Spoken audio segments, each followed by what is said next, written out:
umating ka sa Baptist, sa Pentecostal, sa GIL, sa Assemblies of God, umating ka sa Full Gospel Church, umating ka sa Evangelical Church, umating ka sa LCC, umating ka sa Foursquare Church, umating ka sa Christian Church, ano pa, sa CCF ka pa umating, sa Victory ka man umating. Hindi ibig sabihin umating ka dyan, talagang totoo kang Kristiyano.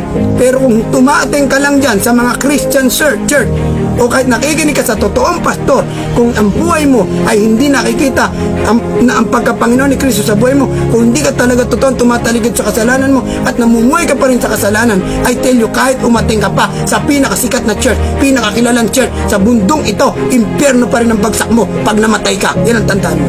Ang totoong pupunta sa langit, tumalikod sa kasalanan, namumuhay sa kasalanan, hindi na namumuhay sa kasalanan. Huwag mo lang sabihin, Panginoon mo si Jesus, kundi dapat si Jesus ay Panginoon ng iyong pamumuhay.